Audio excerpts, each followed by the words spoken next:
Assalamualaikum warahmatullahi wabarakatuh.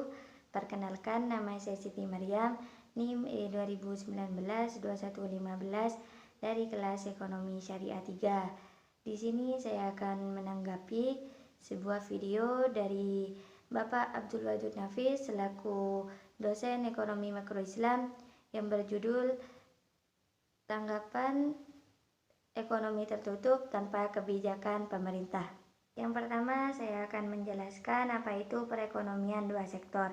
Perekonomian dua sektor adalah perekonomian yang terdiri dari sektor rumah tangga dan perusahaan. Ini berarti dalam perekonomian dimisalkan tidak terdapat kegiatan pemerintah maupun perdagangan luar negeri.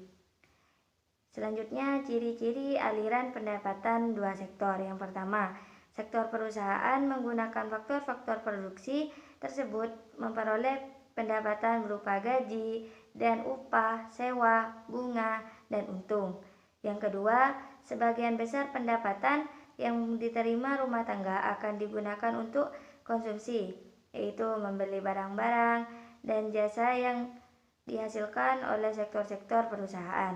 Yang ketiga, sisa pendapatan rumah tangga yang tidak digunakan untuk konsumsi akan ditabung dalam institusi keuangan.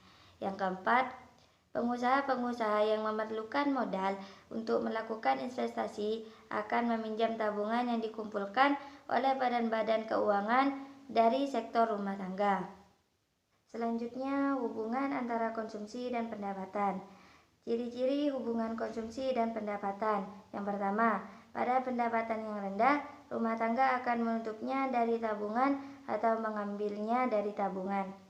Yang kedua, kenaikan pendapatan menaikkan pengeluaran konsumsi. Yang ketiga, pada pendapatan yang tinggi, rumah tangga menabung. Selanjutnya, fungsi konsumsi dan tabungan.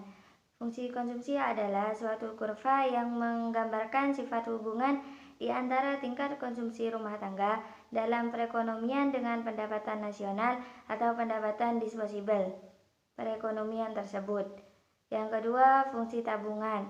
Fungsi tabungan adalah suatu kurva yang menggambarkan sifat hubungan di antara tingkat tabungan rumah tangga dalam perekonomian dengan pendapatan nasional atau pendapatan disposibel perekonomian tersebut. Selanjutnya yaitu investasi. Investasi adalah aktivitas menempatkan modal baik berupa uang atau aset berharga lainnya ke dalam suatu benda, lembaga atau suatu pihak dengan harapan pemodal atau investor kelak akan mendapatkan keuntungan setelah kurun waktu tertentu.